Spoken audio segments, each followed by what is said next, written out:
সুপ্রভাত বন্ধুরা, শ্যামলিজ লাইফস্টাইলে আবারও একটা নতুন ব্লগে আপনাদের সকলকে সুস্বাগতম। এখন বাজে ভোর 5টা। এই যে আমরা বেরিয়ে যাচ্ছি, চলে যাচ্ছি এবার নেপাল ছেড়ে।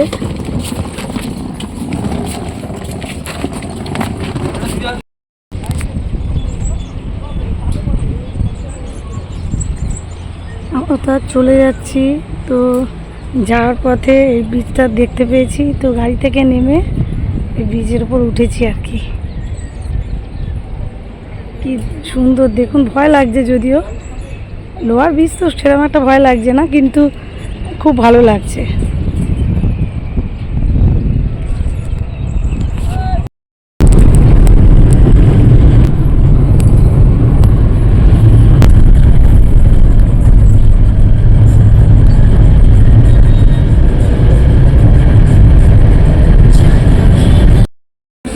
আজকে লাঞ্চের মেনুতে আছে স্যালাড, চিলি চিকেন আর রাইস। আমাদের লাঞ্চের খাওয়া দাওয়া কমপ্লিট হয়ে আবার রওনা দিয়েছি। রক্সল স্টেশন যেতে হবে, তো সেই জন্য। কিন্তু আমাদের একটু আগেই পৌঁছে যাবো, আমাদের বোধহয় 9টায় ট্রেন আছে, কিন্তু আমরা তো ভোরবেলা বেরিয়ে এসেছি, কারণ প্রচণ্ড জ্যাম হয় ওই কাঠমান্ডুতে, ওই জন্য তাড়াতাড়ি চলে এসেছি। আর নেপাল বর্ডারেও তো তা বেরোতে পারবো না, কারণ ইন্ডিয়ায় তো ভোট আছে আজকে, তো নেপাল বর্ডার থেকে ইন্ডিয়ায় যেতে দেবে না। 6টায় বোধহয় খুলবে ওদের গেট, তারপরেই আমরা বেরোতে পারবো। যাই হোক, এখন বেরিয়ে পড়েছি আবার।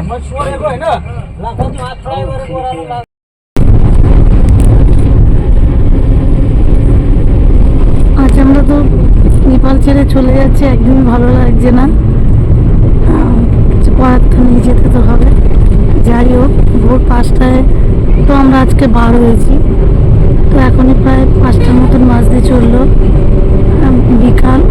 এখন গাড়িতেই রয়েছি। মাঝখানে দুবার তো ব্রেক দিয়েছে, 2-3বার ব্রেক হয়েছে, দিয়েছে। যাই হোক, এবারে ট্রিপটা আমাদের খুব ভালো ছিল, মানে খুব আনন্দ করেছি, মজা করেছি, এটা মনে থাকবে। নেপাল খুব ভালো লেগেছে, আর একটু কষ্টও আছে, কারণ পোখারা থেকে কাঠমান্ডুতে যেতে অনেকটাই লং রাস্তা, তো তার জন্য একটু কষ্ট হয়েছে। তাছাড়া খুবই ভালো জায়গা, খুব ভালো লেগেছে। প্রাকৃতিক সৌন্দর্য এত সুন্দর, কি বলবো। যেন মনে হয় ক্যালেন্ডারের একটা সিনারি, যেখানটাই দেখছি যেন মনে হচ্ছে ক্যালেন্ডারে আমাদের যে সিনারিগুলো দেখি সেগুলোই মনে হচ্ছে, যেন এতটাই সুন্দর দেখতে এই জায়গাটা।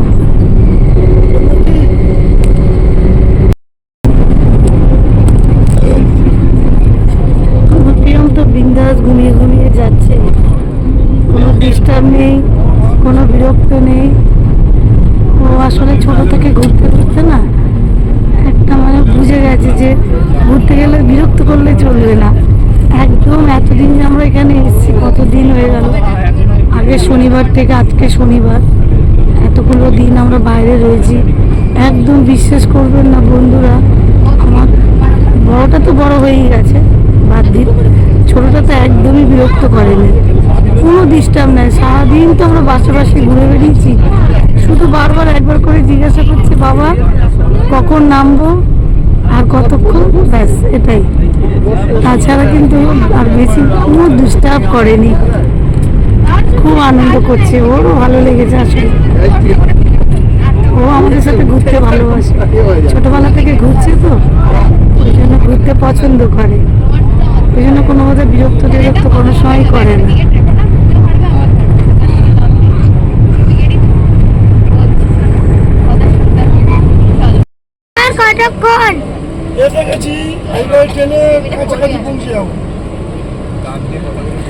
আমার ছেলে সারা মানে এটাতে সারাক্ষণ গাড়িতে যখনই উঠছে তখনই বারবার বলছে যে আর কতক্ষণ, 2 মিনিট, 10 মিনিট।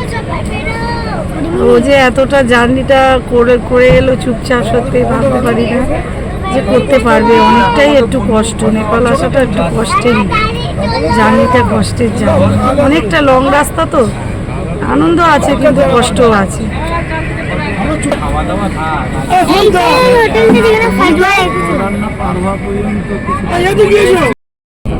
বর্ডারটা পার করার জন্য এখান থেকে একটা লোক, এই যে ইয়েলো কালারের ড্রেস পরে আছে, এই জায়গাটা হচ্ছে টাকা চেঞ্জের জায়গা।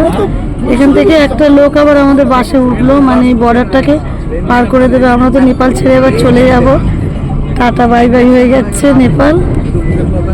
খুব ভালো ঘুরলাম, আনন্দ করলাম, স্মৃতিতে থাকবে, খুব মজা হয়েছে।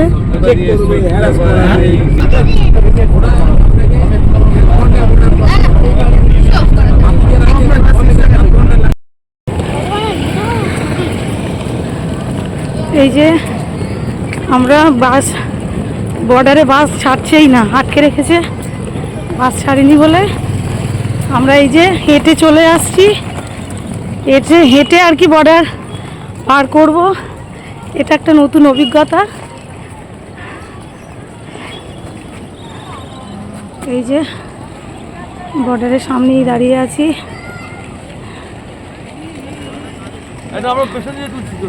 এটাকে পার করে গেলেই বর্ডার টপকে যাবে।